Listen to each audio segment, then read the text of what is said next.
بسم اللہ الرحمن الرحیم۔ آرمس پروہت، مصنف مظہر کلیم MA، عمران سیریز۔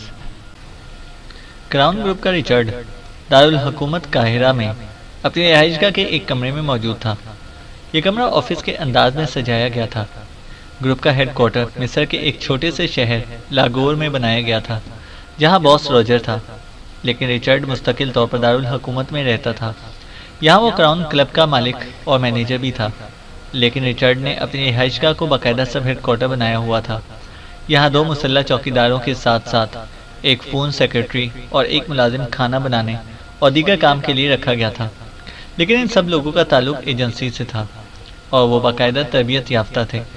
کوٹھے کی 4 دیواری پر باقاعدہ حفاظتی نظام نصب تھا۔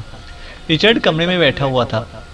اس کے چہرے پر پریشانی اور تشویش کے تاثرات واضح طور پر موجود تھے۔ باس روجر کی لاگور میں ہلاکت کا اسے علم ہو چکا تھا۔ وہ اب چیف سے اس بارے میں بات کرنا چاہتا تھا، لیکن چیف کسی ضروری میٹنگ میں مصروف تھا اور ہیڈ کوارٹر نے کہا تھا کہ چیف خود ہی اسے فون کر لے گا، اور تب سے وہ فون کے انتظار میں بیٹھا ہوا تھا۔ تھوڑی دیر بعد وہ فون کی گھنٹی بج اٹھی تو اس نے تیزی سے ہاتھ بڑھا کر ریسیور اٹھا لیا۔ یس، ریچارڈ نے کہا، ہیڈ کوارٹر سے کال ہے باس۔ دوسری طرف سے اس کی فون سیکرٹری کی مؤدبانہ آواز سنائی دی۔ ہیلو سر، میں ریچارڈ بول رہا ہوں، قاہرہ سے۔ ریچارڈ نے اس بار مؤدبانہ لہجے میں کہا۔ کیوں کال کی تھی؟ دوسری طرف سے کہا گیا۔ ایک بری خبر دینی ہے کہ باس روجر کو ان کے ہیڈ کوارٹر میں ہلاک کر دیا گیا ہے، ریچارڈ نے کہا۔ روجر کو لاگور میں؟ وہ کیسے؟ کس نے کیا ہے ہلاک؟ وہاں تو انتہائی سخت حفاظتی انتظامات کیے گئے تھے، چیف نے حیرت بھرے لہجے میں کہا۔ حملہ آور کا علم نہیں ہو سکا کہ وہ کدھر سے آیا اور کہاں غائب ہو گیا، لیکن روجر کے دونوں نتھنے کٹے ہوئے پائے گئے ہیں، اور یہ کارروائی معلومات حاصل کرنے کے لیے پاکیزیہ کا عمران کرتا ہے۔ لیکن عمران پر ریڈ لائٹ ایجنسی نے خوفناک حملہ کیا ہے اور وہ شدید زخمی ہو کر ہسپتال میں پڑا ہے۔ ڈاکٹر نے اس کی صحت سے مایوسی کا اظہار کر دیا ہے، ریچارڈ نے جواب دیتے ہوئے کہا۔ یہ کیا کہہ رہے ہو؟ ادھر کہہ رہے ہو کہ عمران ہسپتال میں پڑا ہے اور ادھر کہہ رہے ہو کہ عمران نے روجر پر تشدد کیا ہے۔ اس بار دوسری طرف سے چونک کر کہا گیا، لیکن لہجے میں حیرت کے ساتھ ساتھ غصے کا عنصر بھی موجود تھا۔ یہ کام تو عمران کے انداز میں کیا گیا ہے، لیکن عمران نے خود نہیں کیا۔ میں نے اس سلسلے میں جو معلومات حاصل کی ہیں، اس کے مطابق عمران کے ساتھ اس کا شاگرد ٹائیگر نامی آیا ہے، جو پاکیزیہ کی انڈر ورلڈ میں کام کرتا ہے اور اپنی کارکردگی کے لحاظ سے عمران کے برابر نہیں تو عمران سے کم بھی نہیں ہے۔ یہ کارروائی اس ٹائیگر کی ہو سکتی ہے، ریچارڈ نے کہا۔ لیکن وہ روجر تک پہنچا کیسے؟ کس طرف سے؟ وہاں کا حفاظتی انتظام اس کا کچھ کیوں نہیں بگاڑ سکا؟ چیف نے غصیلے لہجے میں کہا۔ جو رپورٹ ملی ہے اس کے مطابق مسلح دربان فرنٹ کی طرف ہوتے ہیں، لیکن ہر 1 گھنٹے کے بعد وہ اقبی طرف کا راؤنڈ بھی لگاتے ہیں۔ پوری کوٹھی پر سکوت طاری تھا کہ ایک گارڈ اقبی طرف گیا اور پھر اچانک فرنٹ پر موجود باقی 3 گارڈز نے اقبی طرف سے فائر کی آواز کے ساتھ دھماکے کی آواز بھی سنی، تو وہ سب دوڑتے ہوئے اقبی طرف پہنچے تو ان کا ساتھی گارڈ عمارت کی دیوار کے ساتھ بے ہوش پڑا ہوا تھا اور اس کا مشین پسٹل کچھ فاصلے پر پڑا تھا، جبکہ وہاں کوئی آدمی موجود نہ تھا۔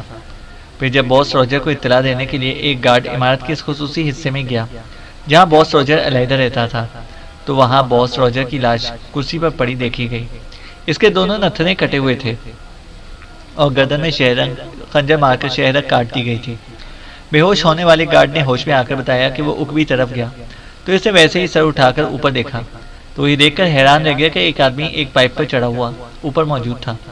پھر اس آدمی نے چھلاوے کے سے انداز میں کھڑکی کے شیڈ پر چھلانگ لگائی، اور جب گارڈ نے اس پر فائر کیا تو وہ چیختا ہوا ایک دھماکے سے نیچے گرا۔ گارڈ یہ سمجھا کہ وہ ہٹ ہو گیا ہے، اس لیے اس نے دوسرا فائر نہ کیا، لیکن اس آدمی نے پلک جھپکتے میں کارڈ پر حملہ کر دیا اور اسے اٹھا کر اس انداز میں عمارت کی اقبی دیوار پر دے مارا کہ اس کا سر دیوار سے ٹکرا گیا اور وہ بے ہوش ہو گیا۔ جب فرنٹ کے گارڈ وہاں پہنچے تو فائر کو صرف چند ہی لمحے گزرے تھے، لیکن وہ آدمی کہیں موجود نہیں تھا، ریچارڈ نے تفصیل بتاتے ہوئے کہا۔ یہ کیسے ہو سکتا ہے؟ کیا وہ آدمی قوم جنات میں سے تھا کہ یکلس غائب ہو گیا؟ چیف نے کہا۔ اس لیے تو کہہ رہا ہوں چیف کہ ایسا چھلاور شخص ٹائیگر ہی ہو سکتا ہے۔ نتنے کاٹنے اور چھلاوے کی طرح غائب ہو جانے سے یہی مطلب نکلتا ہے، ریچارڈ نے کہا۔ نتنے کاٹنے سے ان کا کیا مقصد ہوتا ہے؟ چیف نے پوچھا۔ یہ عمران کا خاص طریقہ ہے جو پوری دنیا میں مشہور ہے۔ خنجر کی مدد سے ناک کے دونوں نتنے آدھے سے زیادہ کاٹ دیے جاتے ہیں، جس سے پیشانی پر ایک موٹی رگ ابھر آتی ہے جس کا تعلق براہ راست انسانی شعور سے ہوتا ہے، اور پھر اس رگ پر ضربیں لگائی جاتی ہیں تو شعور بالکل ختم ہو جاتا ہے اور لاشعور کنٹرول میں آ جاتا ہے اور پھر نہ بتانے والی تمام معلومات لاشعور سے باہر نکال دیتا ہے۔ رچرڈ نے جواب دیتے ہوئے کہا، تمہارا مطلب ہے کہ راجر سے پوچھ گچھ کی گئی ہے؟ چیف نے کہا، یس چیف، انہیں قدیم تختیوں کی تلاش ہے، اس لیے وہ باس راجر تک پہنچے اور یقیناً باس راجر نے انہیں بتا دیا ہوگا کہ تختیاں کہاں ہیں۔ اب یہ لوگ وہاں پہنچیں گے۔ رچرڈ نے کہا، ٹھیک ہے، تم نے اچھا کیا کہ مجھے بتا دیا، لیکن کیا تم اس عمران کو اور ٹائیگر کو ختم نہیں کرا سکتے؟ وہ اس وقت قاہرہ میں ہی ہیں اور تم بھی وہیں ہو۔ چیف نے کہا، آپ نے پہلے منع کر دیا تھا اور صرف نگرانی کا حکم دیا تھا۔ عمران تو بچ نہیں سکتا، البتہ ٹائیگر بھی اتنا ہی خطرناک ثابت ہو رہا ہے جتنا عمران کو سمجھا جاتا ہے، اس لیے اس کی موت کی ضروری ہے۔ ٹھیک ہے چیف، آپ کے حکم کی تعمیل ہوگی، لیکن اب لاگور میں ہیڈ کوارٹر کا کیا ہوگا؟ رچرڈ نے کہا، مین ہیڈ کوارٹر جلد ہی اس بارے میں میٹنگ کر کے فیصلہ کرے گا۔ ویسے اگر تم نے اس ٹائیگر اور عمران کا خاتمہ کر دیا تو پھر تمہیں مصر میں گروپ کا چیف بنا دیا جائے گا۔ چیف نے کہا، یس چیف، آپ کی مہربانی، میں آپ کے احکامات کی تعمیل کروں گا۔ رچرڈ نے مسرت بھرے لہجے میں کہا۔ تو دوسری طرف سے ریسیور رکھ دیا گیا۔ رچرڈ نے بھی ایک طویل سانس لیتے ہوئے ریسیور رکھنے کی بجائے دوبارہ کرڈل کو دبا دیا۔ یس باس، دوسری طرف سے اس کی فون سیکرٹری کی آواز سنائی دی، ڈیوڈ سے میری بات کرو جہاں بھی ہو۔ رچرڈ نے کہا اور ریسیور رکھ دیا۔ پھر تقریباً 10 منٹ بعد فون کی گھنٹی بج اٹھی تو رچرڈ نے ریسیور اٹھا لیا۔ یس، رچرڈ نے کہا، ڈیوڈ سے بات کریں باس، دوسری طرف سے مؤدبانہ آواز میں کہا گیا۔ ہیلو باس، میں ڈیوڈ بول رہا ہوں۔ چند لمحوں بعد ایک مردانہ آواز سنائی دی، تم ہسپتال گئے تھے جہاں عمران کو لے جایا گیا تھا، کیا رپورٹ ہے؟ ہلاک ہو گیا ہے عمران یا نہیں؟ رچرڈ نے کہا، نہیں باس، اس کی حالت اب خطرے سے باہر بتائی جاتی ہے اور وہ تیزی سے صحتیاب ہوتا جا رہا ہے، لیکن ابھی سے وہاں 1-2 ہفتے تک رہنا پڑے گا۔ ڈیوڈ نے کہا، یہ کیا کہہ رہے ہو؟ اس پر تو فرازک ریس میزائل فائر کیا گیا تھا، وہ موقع پر اگر ہلاک نہ بھی ہوتا تب بھی اس نے بہرحال ہلاک ہونا تھا، کیونکہ اس کا خون کوئی بیرونی خون قبول کر ہی نہ سکتا تھا۔ رچرڈ نے تیز تیز لہجے میں بولتے ہوئے کہا، ایسا ہی ہے باس، جیسا کہ آپ کہہ رہے ہیں، ڈاکٹروں کا بھی متفقہ یہی فیصلہ تھا، لیکن پھر عمران کے 2 حبشی ساتھی پاکیشیا سے یہاں پہنچ گئے اور ایک حبشی نے اپنی کلائی کاٹ کر اس میں سے نکلنے والا خون عمران کے منہ میں ٹپکا دیا۔ اس کے ساتھ ہی سب ڈاکٹر حیران رہ گئے، کیونکہ عمران کے خون نے بیرونی خون کو قبول کرنا شروع کر دیا اور عمران تیزی سے صحتیاب ہونے لگا۔ اب تو اسے ہوش بھی آ چکا ہے اور دونوں حبشی 24 گھنٹے اس کی حفاظت کر رہے ہیں۔ ڈیوڈ نے تفصیل سے جواب دیتے ہوئے کہا، عمران کے ساتھ اس کا ایک ساتھی شاگرد بھی آیا تھا جس کا نام ٹائیگر ہے، وہ کہاں ہے؟ کیا تمہیں معلوم ہے؟ رچرڈ نے پوچھا۔ یس باس، ہمارا ایک گروپ اس کی نگرانی کر رہا ہے اور مقامی سیکرٹ سروس کی رکن پرنسس سدرا کے ساتھ دیکھا جا رہا ہے اور یہیں دارالحکومت میں ہی ہے۔ ڈیوڈ نے جواب دیتے ہوئے کہا، اس وقت کہاں ہے وہ؟ رچرڈ نے پوچھا۔ کاشان کالونی میں اینڈرسن کے گھر کے سامنے پبلک پارکنگ میں موجود ہے اور اس کے ساتھ پرنسس سدرا بھی ہے۔ ڈیوڈ نے جواب دیتے ہوئے کہا، اوہ، یہ ٹائیگر اینڈرسن کے پیچھے بھی کیوں لگ گیا؟ اس کا خاص آدمی ہارڈی کہاں ہے؟ رچرڈ نے تقریباً اچھلتے ہوئے کہا، وہ 2-3 روز سے نظر نہیں آ رہا باس۔ ڈیوڈ نے جواب دیتے ہوئے کہا، ویری بیڈ، اینڈرسن اور ہارڈی کا تعلق تو سلاوان سے ہے، وہ وہاں کا مشہور گروپ ہے، لیکن یہ لوگ صرف سلاوان سے آنے والے سیاحوں کی دیکھ بھال کرتے ہیں اور کسی جرم میں شریک نہیں ہیں۔ پھر ٹائیگر اور پرنسس سدرا کیوں اس کے سر ہو گئے ہیں؟ سنو، تمہارے پاس 4 کراس موجود ہے؟ رچرڈ نے کہا۔ یس باس، ڈیوڈ نے جواب دیتے ہوئے کہا۔ اس سے ٹائیگر اور اینڈرسن کے درمیان ہونے والی پوری صورتحال کو مانیٹر کرو، تصویریں بھی اور باتیں بھی، سب کچھ میرے سامنے ہونا چاہیے، رچرڈ نے کہا۔ یس باس، میں ابھی اس کا بندوبست کرتا ہوں، ڈیوڈ نے جواب دیا۔ چیف باس نے عمران اور ٹائیگر دونوں کی فوری ہلاکت کا حکم دے دیا ہے، کیونکہ اس ٹائیگر نے باس راجر کو ہلاک کر دیا ہے، لیکن میں پہلے یہ معلوم کرنا چاہتا ہوں کہ ٹائیگر اس اینڈرسن سے کیا حاصل کرنا چاہتا ہے، رچرڈ نے کہا۔ یس باس راجر کے بارے میں مجھے اطلاع مل چکی ہے، لیکن وہاں سے تو معلوم ہوا تھا کہ کسی پراسرار قاتل نے باس راجر کو ہلاک کیا ہے، جبکہ آپ ٹائیگر کا نام لے رہے ہیں، ڈیوڈ نے کہا۔ ہاں، یہ ٹائیگر ہی تھا، اسی لیے تو باس چیف نے اس کی فوری ہلاکت کا حکم دیا ہے، اس کے بعد عمران کا خاتمہ کیا جائے گا، رچرڈ نے کہا۔ یس باس، ٹائیگر جب اینڈرسن سے مل کر واپس جائے گا تو اسے ہلاک کر دیا جائے گا، ڈیوڈ نے کہا۔ ہاں، لیکن یہ کارروائی پرنسس سدرا کے سامنے نہیں ہونی چاہیے، وہ مقامی سیکرٹ سروس کی رکن ہے اور پھر حکومت براہ راست ہمارے خلاف حرکت میں آ جائے گی، رچرڈ نے کہا۔ ٹھیک ہے باس، میں خیال رکھوں گا، ڈیوڈ نے کہا۔ مجھے ساتھ ساتھ رپورٹ دیتے رہنا، میں تمہاری رپورٹ کا منتظر رہوں گا، رچرڈ نے کہا اور ریسیور رکھ دیا۔ پرنسس سدرا اور ٹائیگر دونوں پبلک پارکنگ سے نکل کر سڑک کراس کرتے ہوئے ڈاکٹر اینڈرسن کی کوٹھی کے گیٹ کی طرف بڑھے چلے جا رہے تھے۔ جہازی سائز کا پھاٹک بند تھا۔ ٹائیگر نے آگے بڑھ کر سائڈ ستون پر موجود کال بیل کا بٹن پریس کر دیا۔ چند لمحوں بعد چھوٹا پھاٹک کھلا اور ایک مسلح دربان باہر آ گیا۔ جی سر، دربان نے ٹائیگر اور پرنسس سدرا کو حیرت بھری نظروں سے دیکھتے ہوئے کہا۔ ڈاکٹر صاحب سے ملنا ہے، یہ کارڈ انہیں دے دو۔ پرنسس سدرا نے ہاتھ میں موجود کارڈ اس دربان کی طرف بڑھاتے ہوئے کہا۔ سوری میڈم، ڈاکٹر صاحب تو رات گئے واپس آئیں گے، وہ شہر سے باہر گئے ہوئے ہیں۔ دربان نے کارڈ لینے کی بجائے مؤدبانہ لہجے میں کہا۔ کب گئے ہیں؟ پرنسس سدرا نے چونک کر پوچھا۔ صبح سویرے چلے گئے تھے اور کہہ گئے تھے کہ وہ رات گئے واپس آئیں گے، دربان نے مؤدبانہ لہجے میں جواب دیتے ہوئے کہا۔ اوکے ٹھیک ہے، آؤ چلیں واپس، پرنسس سدرا نے ایک طویل سانس لیتے ہوئے کہا اور واپس مڑی۔ ٹائیگر بھی مڑنے لگ گیا تھا، جبکہ دربان اطمینان بھرے انداز میں مڑ کر کھلے چھوٹے پھاٹک کی طرف بڑھنے لگا۔ لیکن اسی لمحے ٹائیگر بجلی کی سی تیزی سے مڑا اور پلک جھپکنے میں اس نے پھاٹک کے قریب پہنچے ہوئے دربان کی گردن میں ہاتھ ڈالا اور بجلی کی سی تیزی سے اسے دھکیلتا ہوا پھاٹک کے اندر لیتا چلا گیا۔ یہ سب کچھ اس قدر تیزی سے ہوا تھا کہ دربان کے منہ سے ہلکی سی اوک کی آواز نکلی تھی، لیکن وہ کسی قسم کی مزاحمت نہ کر سکا۔ لیکن پھاٹک کے اندر پہنچتے ہی اس سے پہلے کہ دربان سنبھلتا، ٹائیگر کے اس بازو نے، جس کا ہاتھ دربان کی گردن پر جمع ہوا تھا، حرکت کی اور دربان ہلکی سی چیخ مار کر فضا میں کلابازی کھا کر ایک دھماکے سے پھاٹک کی سائڈ پر موجود گارڈ روم کی دیوار سے ٹکرا کر نیچے گرا اور بجائے تڑپنے کے ایک جھٹکا کھا کر ساکت ہو گیا۔ پرنسس سدرا دربان کی اوک کی آواز سن کر پلٹی تھی، لیکن وہ حیرت سے بت بنی اپنی جگہ پر کھڑی رہ گئی۔ دربان کے نیچے گرتے ہی ٹائیگر نے بجلی کی سی تیزی سے جیب سے گیس پسٹل نکالا اور دوسرے لمحے کٹاک کٹاک کی تیز آوازوں کے ساتھ ہی 4-5 نیلے رنگ کے کیپسول عمارت کے برآمدے کے اندر گر کر پھٹے تو ٹائیگر تیزی سے مڑا اور اسے باہر آ کر باہر سے چھوٹا پھاٹک بند کر دیا۔ یہ سب کیا کر رہے ہو؟ جب اینڈرسن موجود ہی نہیں ہے تو پھر اس کارروائی کا کیا فائدہ؟ پرنسس سدرا نے حیرت بھرے لہجے میں کہا۔ اینڈرسن اندر موجود ہوگا، بہرحال ہم نے چیکنگ کرنی ہے۔ میں نے دربان کے چہرے کے تاثرات دیکھے ہیں، وہ جھوٹ بول رہا تھا، ٹائیگر نے جواب دیتے ہوئے کہا۔ مجھے تو ایسے کوئی تاثرات اس کے چہرے پر نظر نہیں آئے، اور پھر وہ ایسا کیوں کرتا؟ ہم تو پہلی بار یہاں آئے ہیں، پرنسس سدرا نے کہا۔ میں باس عمران کا شاگرد ہوں، اس لیے جھوٹ سچ کا پتہ چلانا میرے لیے معمولی بات ہے۔ آؤ، اب گیس کا اثر ختم ہو گیا ہوگا، ٹائیگر نے چھوٹے پھاٹک کی طرف مڑتے ہوئے کہا تو پرنسس سدرا خاموشی سے اس کے پیچھے چلتی ہوئی کوٹھی میں داخل ہوئی۔ ٹائیگر نے مڑ کر چھوٹا پھاٹک اندر سے بند کر دیا۔ یہ گیس پسٹل تمہارے پاس تھا؟ کیا تم پہلے سے ہی پلان بنا کر آئے تھے؟ پرنسس سدرا نے حیرت بھرے لہجے میں کہا۔ ہر قسم کا سامان میں ساتھ رکھتا ہوں، پلان موقع محل دیکھ کر بنتا ہے۔ دیکھو، اب اگر ہماری عام حالات میں اینڈرسن سے ملاقات ہو جاتی تو مجھے گیس فائر کرنے کی ضرورت ہی پیش نہ آتی، ٹائیگر نے جواب دیا۔ اور پھر تھوڑی دیر بعد انہوں نے پوری عمارت کا اندر سے جائزہ لے لیا۔ اندر کی رہدائی سے 4 مسلح افراد فرش پر بے ہوش پڑے تھے، جبکہ 3 افراد ایک کمرے میں کرسیوں کے نیچے فرش پر گرے ہوئے تھے، جبکہ میز پر تاش کے پتے پڑے دکھائی دے رہے تھے۔ یہ یقیناً تاش کھیلنے میں مصروف تھے۔ اور پھر ایک کمرے میں، جسے بیڈ روم کے انداز میں سجایا گیا تھا، ایک آرام کرسی پر ایک ادھیڑ عمر آدمی بے ہوش پڑا ہوا تھا، اور وہ اپنے انداز سے ہی اینڈرسن دکھائی دے رہا تھا۔ ٹائیگر نے بیڈ سے رسی کا گچھا کھولا اور پھر اینڈرسن کو اس کرسی پر رسی سے مضبوطی سے باندھ دیا۔ اس کے ساتھ بھی تم وہی سلوک کرو گے جو تم نے رافیل کے ساتھ کیا تھا؟ پرنسس سدرا نے کہا۔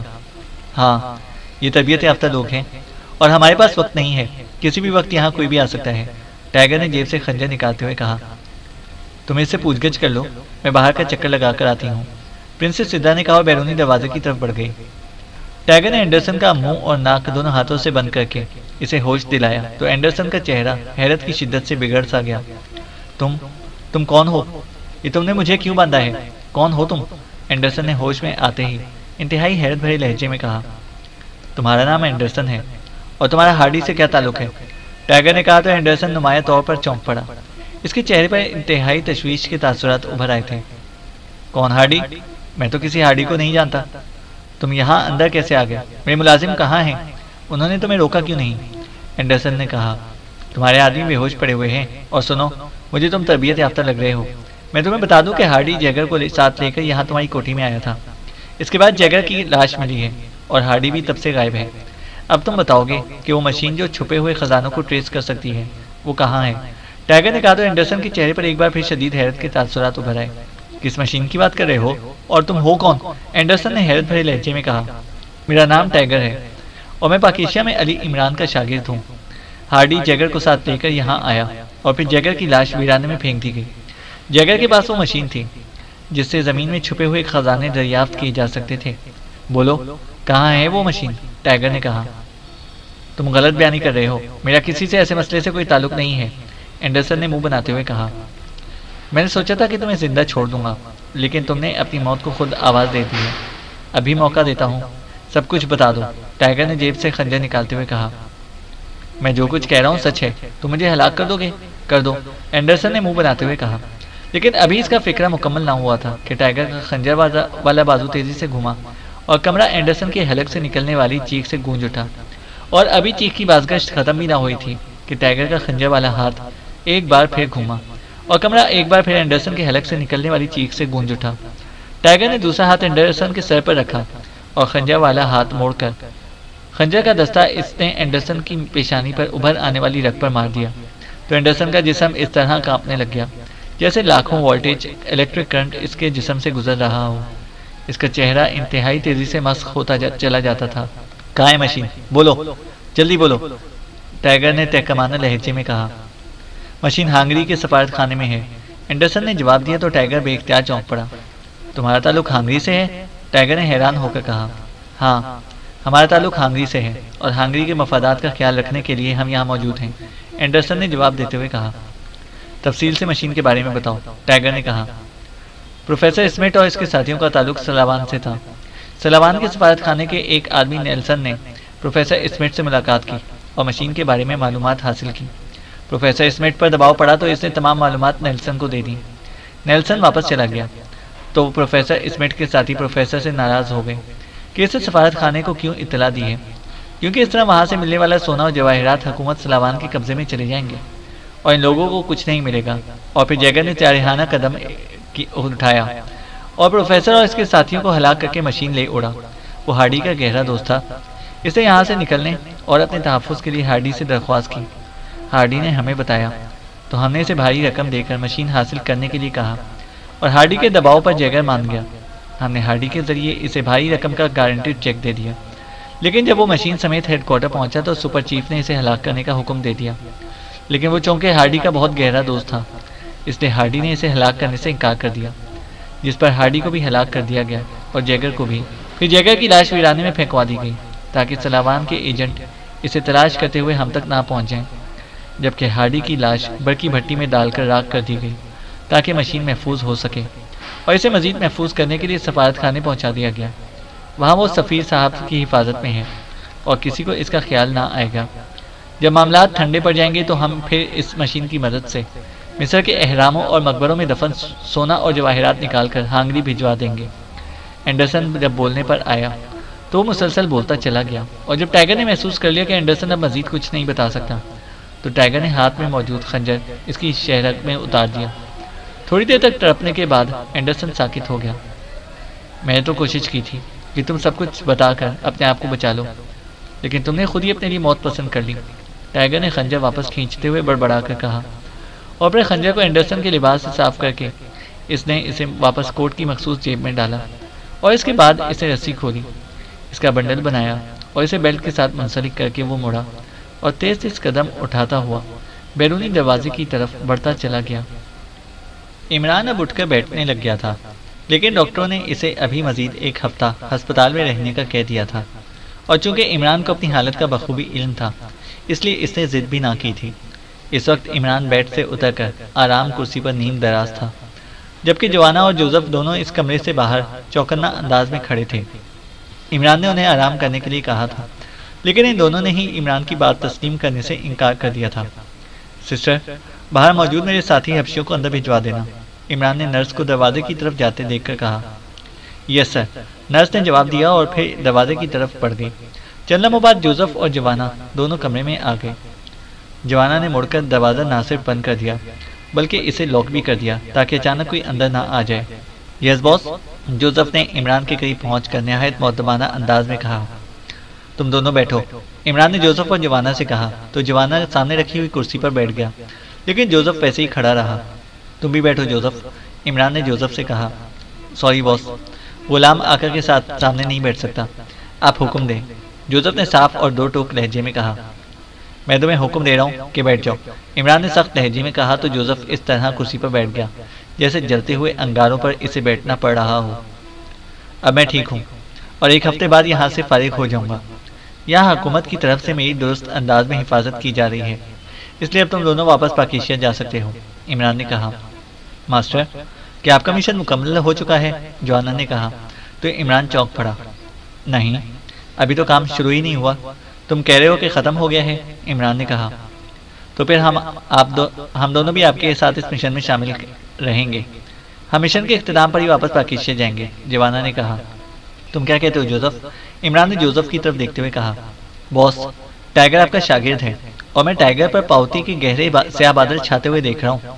آپ جانتے ہیں باس کہ پاؤتی کے بادلوں میں اندھیرا ہی اندھیرا ہوتا ہے، بجلی تک نہیں چمکتی، اور پاؤتی کے بادل جس پر مکمل طور پر چھا جائیں اسے لازماً قبل میں اترنا پڑتا ہے، جوزف نے بڑے سنجیدہ لہجے میں کہا۔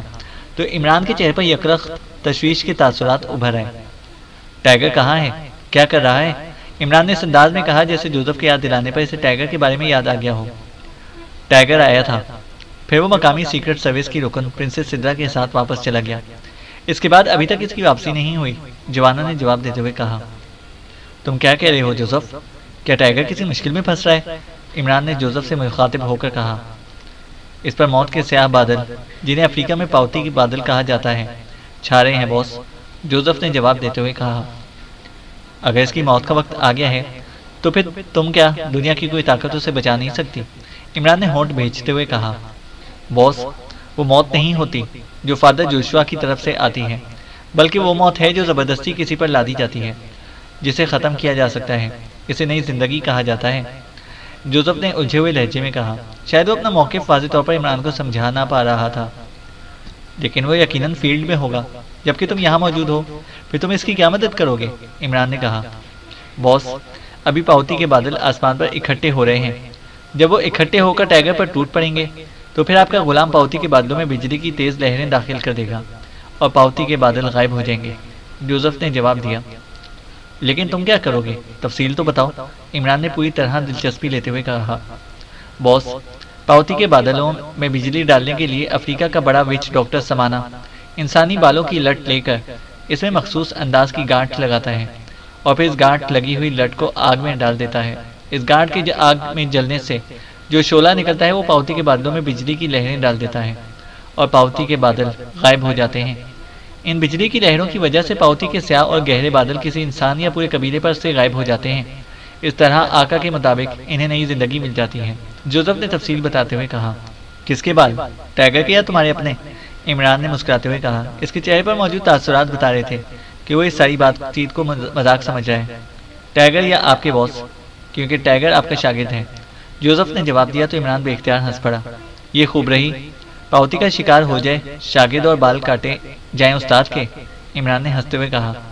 لیکن پھر اس سے پہلے کہ مزید کوئی بات ہوتی، دروازے پر دستک کی آواز سنائی دی تو جوانا اٹھ کر تیزی سے دروازے کی طرف بڑھ گیا۔ اس نے لاک ہٹا کر دروازہ کھولا تو باہر ایک ڈاکٹر موجود تھا۔ چونکہ یہ ڈاکٹر یہاں آتا جاتا رہتا تھا اور جوانا اسے پہچانتا تھا، اس لیے اسے دیکھ کر وہ ایک طرف ہٹ گیا تو ڈاکٹر اندر داخل ہوا۔ عمران صاحب، جناب جمال پاشا صاحب آپ سے ملاقات کے لیے تشریف لائے ہیں۔ وہ اس وقت آفس میں انچارج ڈاکٹر کے پاس موجود ہیں، وہ اکیلے ہیں اور آپ سے ملاقات چاہتے ہیں، ڈاکٹر نے جوزف اور جوانا کی طرف دیکھتے ہوئے کہا۔ جوزف اور جوانا تم دونوں باہر جا کر ٹھہرو، میں جمال پاشا صاحب سے ملاقات کر لوں، عمران نے جوزف سے کہا۔ یس باس، جوزف نے کہا اور اٹھ کر تیزی سے بیرونی دروازے کی طرف بڑھ گیا، جہاں جوانا پہلے سے کھڑا تھا، لیکن وہ عمران کے کہنے سے بھی پہلے کمرے سے باہر چلا گیا تھا۔ میں پاشا صاحب کو لے کر آتا ہوں، ڈاکٹر نے کہا اور واپس مڑ گیا۔ تھوڑی دیر بعد ہی جمال پاشا ہاتھ میں چھڑی پکڑے آہستہ آہستہ چلتے ہوئے اندر داخل ہوئے تو عمران اٹھ کر کھڑا ہو گیا۔ اوہ اوہ، بیٹھو بیٹے بیٹھو، جمال پاشا نے سلام کرتے ہوئے مسکرا کر کہا۔ آپ کو میری وجہ سے تکلیف ہوئی ہے؟ عمران نے سلام کا جواب دیتے ہوئے مسافے کے لیے ہاتھ بڑھا دیا۔ نہیں، مجھے تمہیں زندہ دیکھ کر بےحد خوشی ہوئی ہے، بیٹھو، جمال پاشا نے مسافہ کرتے ہوئے کہا اور خود بھی عمران کے سامنے کرسی پر بیٹھ گئے۔ اب تمہاری صحت کیسی ہے؟ ڈاکٹر تو کہہ رہا تھا کہ اب تم مکمل طور پر خطرے سے باہر ہو، ڈاکٹر نے جمال پاشا نے کہا۔ جی اللہ کا بہت بہت شکر ہے جس نے مجھے صحت عطا کی ہے، عمران نے جواب دیتے ہوئے کہا تو جمال پاشا نے مسکراتے ہوئے اس بات میں سر ہلا دیا۔ عمران بیٹے، تم نے پچھلی ملاقات میں قدیم تختی کے فوٹوگراف کو پڑھتے ہوئے کہا تھا کہ جس میں آرمس پروہت کا اشارہ ہے، وہ تختی قدیم ترین رسم الخط ہیروگلیفی میں لکھی گئی ہے اور اسے حروف علت کے بغیر لکھا گیا ہے، حروف علت لگا کر اسے پڑھا گیا ہے، اور تم نے کہا کہ اگر اسے عراق کے قدیم سومیری میخی یا پیکانی رسم الخط کی مدد سے پڑھا جائے تو پھر یہ بات واضح ہو جاتی ہے کہ آرمس پروہت کا مقبرہ فرعون آثار کے احرام کے مغرب میں ہے، اور میں نے تمہاری بات کی تائید کی تھی۔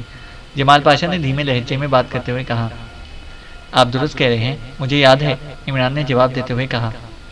ہم نے فرعون آثار کے احرام کے مغرب میں مشینری سے زیر زمین چیکنگ کی ہے، وہاں کسی مقبرے یا مدفون چیزوں یا خزانے کے کوئی آثار نہیں ہیں۔ میں نے خود جا کر چیکنگ کی ہے، جمال پاشا نے کہا۔ اوہ، آپ کو ناحق تکلیف ہوئی، میں تو اپنے اندازے سے بات کی تھی، میں خود اسے چیک کرتا، لیکن میں حملہ ہونے کی وجہ سے ہسپتال پہنچ گیا۔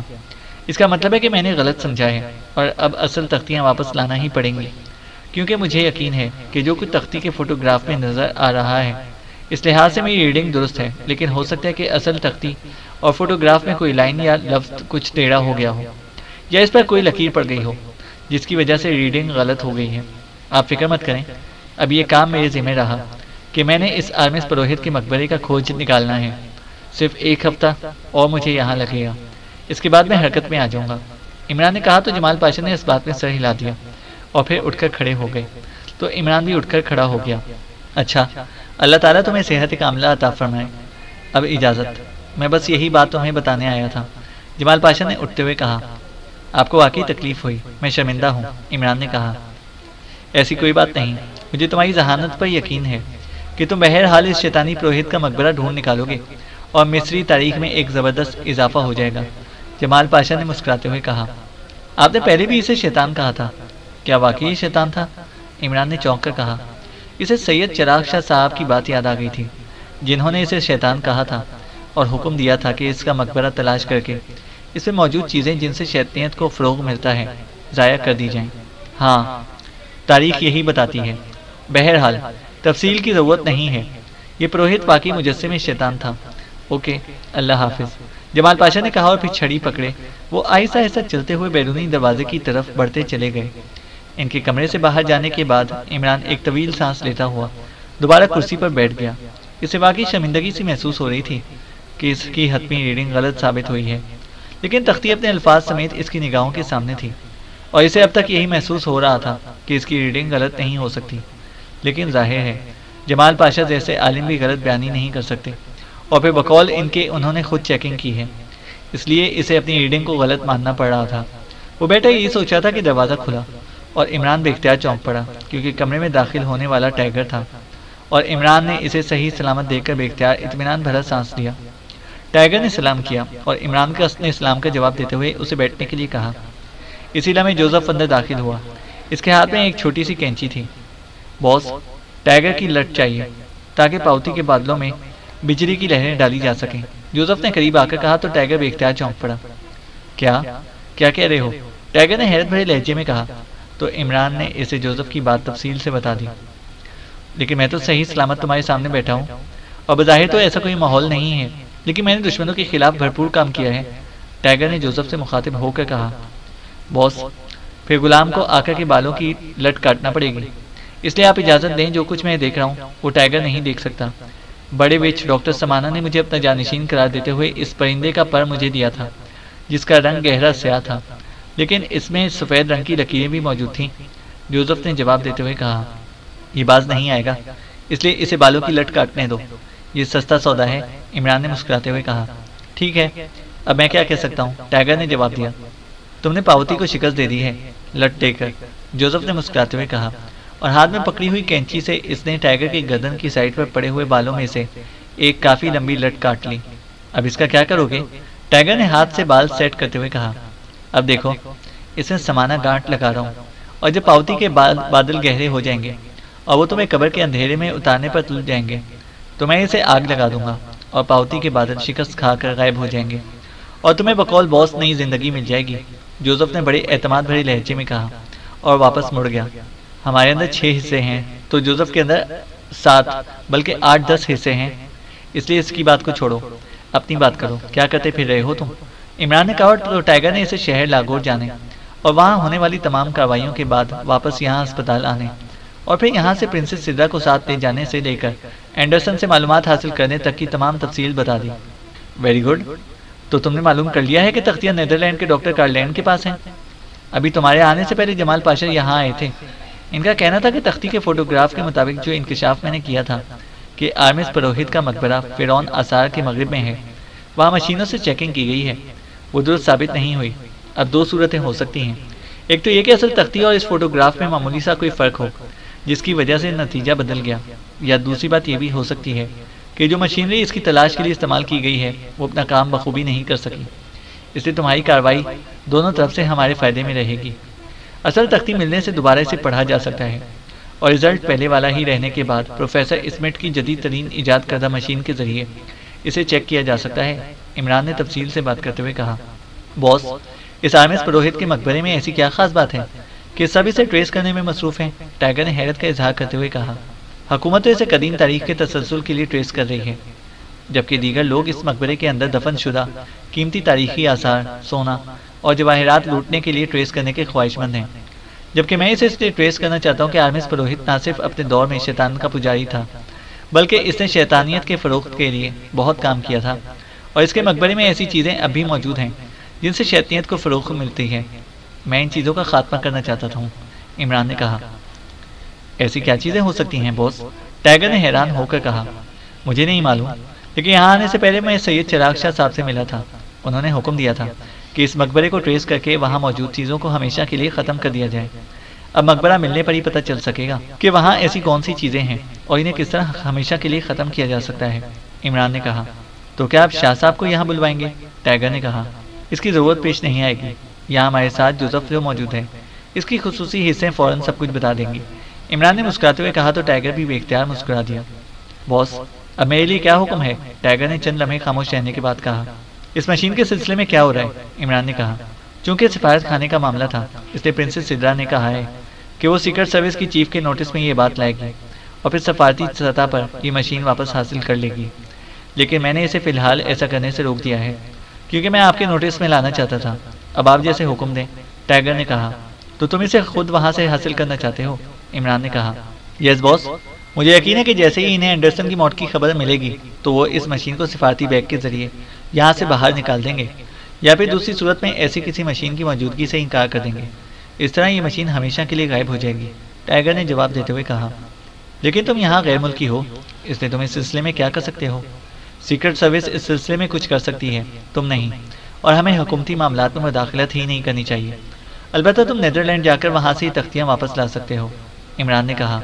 میں نے اپنے طور پر نیدرلینڈ فون کر کے وہاں سے معلومات حاصل کی ہیں، اور ان معلومات کے مطابق نیدرلینڈ کے ماہر مصریات ڈاکٹر کارلینڈ ان دنوں بیمار ہیں اور ہسپتال میں داخل ہیں، اس لیے لازماً یہ تختیاں ان کی رہائش گاہ میں محفوظ ہوں گی جہاں سے آسانی سے واپس حاصل کی جا سکتی ہیں، ٹائیگر نے کہا۔ بہرحال اس کے لیے نیدرلینڈ تو جانا ہی پڑے گا، عمران نے کہا، اور پھر اس سے پہلے کہ مزید کوئی بات ہوتی کمرے کا دروازہ کھلا اور ایک ڈاکٹر ہاتھ میں کارڈلیس فون سیٹ اٹھائے اندر داخل ہوا۔ مسٹر ٹائیگر، آپ کا فون ہے، پرنسس سدرا کی طرف سے، آنے والے ڈاکٹر نے فون سیٹ ٹائیگر کی طرف بڑھاتے ہوئے کہا۔ شکریہ، ٹائیگر نے کہا اور فون سیٹ لے کر اسے اس کے یکے بعد دیگر 2 بٹن پریس کر دیے۔ ٹائیگر بول رہا ہوں، ٹائیگر نے کہا۔ پرنسس سدرا بول رہی ہوں ٹائیگر، میں نے چیف سے اس مشین کے بارے میں بات کی ہے، ان کا کہنا ہے کہ اگر سرکاری طور پر ان سے مشین کی واپسی کا کہا گیا تو وہ اس کی موجودگی سے ہی انکار کر دیں گے، اس لیے وہاں ریڈ کیا جائے گا۔ اس سفارت خانے میں ہمارے آدمی موجود ہیں، میں ان سے رابطہ کر رہی ہوں، وہ ریڈ میں ہماری مدد کر سکتے ہیں، تو میرے پاس آ جاؤ تاکہ ہم مل کر یہ ریڈ کر سکیں۔ میری رہائش گاہ کوئن کالونی میں ہے اور میری رہائش گاہ کا نام سدرا پیلس ہے، نمبر 213 ہے، پرنسس سدرا نے کہا۔ چونکہ ٹائیگر نے لاؤڈر کا بٹن بھی پریس کر دیا تھا اس لیے پرنسس سدرا کی آواز عمران تک بخوبی پہنچ رہی تھی، جبکہ ڈاکٹر فون سیٹ دے کر واپس چلا گیا تھا۔ ٹائیگر نے بات سنتے ہوئے عمران کی طرف سوالیہ نظروں سے دیکھا تو عمران نے اس بات میں سر ہلا دیا۔ اوکے، میں آ رہا ہوں، ٹائیگر نے کہا اور فون آف کر دیا۔ یہ مشین ہمارے لیے بھی بےحد قیمتی ہے، ہم اس کا فارمولہ حاصل کر کے اپنے ملک میں ایسی مشین بنا کر وہاں صحراؤں میں معدنیات ٹریس کر سکتے ہیں، جبکہ صحراؤں میں معدنیات کو ٹریس کرنے کی ابھی تک کوئی کارآمد مشینری ایجاد نہیں کی گئی۔ جو مشینری بنائی گئی ہے وہ پہاڑی علاقوں کے لیے ہے، کیونکہ عام خیال یہ ہے کہ معدنیات صرف پہاڑی علاقوں میں ہی ہوتی ہیں، حالانکہ صحراؤں میں بھی اللہ تعالیٰ نے بہت کچھ رکھا ہوا ہے، عمران نے کہا۔ یس باس، ٹائیگر نے جواب دیتے ہوئے کہا۔ تم جاؤ اور مشین پر کام کرو، یہ فون سیٹ مجھے دے دو، میں ان تختیوں کے سلسلے میں کوشش کرتا ہوں، عمران نے کہا تو ٹائیگر نے فون سیٹ عمران کو دیا اور پھر سلام کر کے وہ اٹھا اور بیرونی دروازے کی طرف بڑھتا چلا گیا۔ عمران نے فون آف کیا، اور پھر اسے آن کر کے اس نے جمال پاشا کا نمبر پریس کر دیا۔ یس پاشا ہاؤس، دوسری طرف سے ایک نسوانی آواز سنائی دی۔ علی عمران MSc DSc آکسن بول رہا ہوں، جمال پاشا صاحب سے بات کریں، عمران نے کہا۔ ہیلو، جمال پاشا بول رہا ہوں۔ چند لمحوں کی خاموشی کے بعد جمال پاشا کی دھیمی سی آواز سنائی دی۔ السلام علیکم ورحمۃ اللہ وبرکاتہ، میں علی عمران MSc DSc آکسن بول رہا ہوں، عمران نے اپنے مخصوص انداز میں کہا۔ وعلیکم السلام بیٹے، کوئی خاص بات جو فون کیا ہے؟ جمال پاشا نے بڑے محبت بھرے لہجے میں جواب دیتے ہوئے کہا۔ میں نے آپ سے یہ پوچھنا تھا کہ نیدرلینڈ میں ایک ماہر مصریات ہیں، ڈاکٹر کارلینڈ، کیا آپ انہیں جانتے ہیں؟ عمران نے کہا۔ ہاں بہت اچھی طرح، وہ اکثر یہاں آتے رہتے ہیں اور ان سے ملاقات ہوتی رہتی ہے۔ کیا ہوا ہے انہیں؟ جمال پاشا نے قدر تشویش بھرے لہجے میں کہا۔ وہ بیمار ہیں اور اس وقت ہسپتال میں ہیں، اور اصل بات یہ ہے کہ مصر سے چوری شدہ تختیاں نیدرلینڈ پہنچائی گئی ہیں اور ڈاکٹر کارلینڈ کی تحویل میں ہیں، عمران نے کہا۔ اوہ نہیں، اگر ایسا ہوتا تو وہ فوراً مجھے اطلاع دیتے، جمال پاشا نے حیرت بھرے لہجے میں کہا۔ یہ مصدقہ اطلاع ہے، میں نہیں چاہتا تھا کہ وہاں جاؤں اور ان سے یہ جبرن تختیاں لے کر آؤں۔ وہ عالم فاضل آدمی ہیں، کہ ایسا نہیں ہو سکتا کہ آپ انہیں فون کریں اور وہ تختیاں واپس کر دیں، عمران نے کہا۔ مجھے یقین ہے کہ اول تو ایسا ممکن ہی نہیں، لیکن اگر ممکن ہے تو پھر وہ انکار کر دیں گے، کیونکہ نیدرلینڈ کے حکام کا وہ سامنا نہیں کر سکتے۔ اس کے بعد وہ تختیاں بھی ایسی جگہ پہنچا دیں گے جہاں سے ان کا پتہ چلنا ناممکن ہوگا۔ البتہ ایک بات ہے کہ میں فون کر کے ان کی خیریت معلوم کر لوں اور پھر انہیں ایک ہفتے بعد یہاں مصر میں ہونے والی ایک کانفرنس میں شرکت کی دعوت دوں، جو قدیم تاریخ کے ایک شعبے میں منعقد کی جا رہی ہے، جس میں پہلے ان کا نام شامل نہیں ہے۔ جب وہ یہاں آئیں گے تو پھر ان سے بات کی جائے، ہو سکتا ہے کہ یہاں اصل بات بتا دیں اور اپنی حکومت کو بھی مجبور کریں کہ وہ تختیاں واپس کر دے، جمال پاشا نے کہا۔ ٹھیک ہے، جیسے آپ مناسب سمجھیں، ان سے بات کر لیں، پھر مجھے بتائیں کہ انہوں نے کیا جواب دیا ہے، تاکہ ان کے جواب کے مطابق پلاننگ کی جائے، عمران نے کہا۔ ٹھیک ہے، میں ابھی فون کر کے ان سے بات کرتا ہوں، پھر تمہیں فون کروں گا، جمال پاشا نے کہا تو عمران نے اللہ حافظ کہہ کر فون آف کر دیا اور پھر اٹھ کر وہ بیڈ پر لیٹ گیا، کیونکہ کرسی پر بیٹھے بیٹھے اب وہ تھک سا گیا تھا۔ فون سیٹ اس نے ساتھ ہی رکھ لیا تھا۔ پھر تقریباً 1 گھنٹے بعد فون کی گھنٹی بج اٹھی تو عمران نے فون سیٹ اٹھا کر اس کا بٹن آف کر دیا۔ ہیلو، عمران نے کہا۔ جمال پاشا بول رہا ہوں، دوسری طرف سے جمال پاشا کی آواز سنائی دی۔ علی عمران MSc DSc آکسن بول رہا ہوں، عمران نے اپنے مخصوص انداز میں جواب دیتے ہوئے کہا۔ عمران بیٹے، ڈاکٹر کارلینڈ سے بات نہیں ہو سکی، وہ شدید بیمار ہیں اور بات کرنے کے قابل نہیں ہیں، جمال پاشا نے کہا۔ ٹھیک ہے، اب مجھے خود کچھ کرنا پڑے گا، عمران نے کہا۔ تمہاری صحت ابھی ٹھیک نہیں ہے، کیوں نہ میں مصری حکومت کی طرف سے نیدرلینڈ حکومت سے رابطہ کروں کہ حکومت تختیاں واپس کر دے، جمال پاشا نے کہا۔ آپ ابھی یہ بات منہ سے نہ نکالیں جناب، ورنہ تختیاں وہاں سے بھی غائب کر دی جائیں گی اور حکومت نیدرلینڈ اس بات کو تسلیم کر کے بدنامی اٹھانے کے لیے تیار نہیں ہوگی۔ آپ بے فکر رہیں، اب مجھے معلوم ہے کہ تختیاں کہاں ہیں، تو یہ اب لازماً واپس آ جائیں گی، عمران نے جواب دیتے ہوئے کہا۔ ٹھیک ہے، مجھے تم پر مکمل اعتماد ہے، جمال پاشا نے کہا تو عمران نے ان کا شکریہ ادا کیا اور پھر فون آف کر کے اس نے سائڈ پر رکھ دیا۔ اس نے سوچ لیا تھا کہ ٹائیگر اور جوانا دونوں کو تختیاں واپس حاصل کرنے کے لیے بھجوا دے گا، اور اسے یقین تھا کہ یہ دونوں کامیاب لوٹیں گے۔ چینل کو سبسکرائب کریں اور بیل آئیکن کو پریس کریں تاکہ ہماری ہر اپڈیٹ آپ کو بر وقت مل سکے۔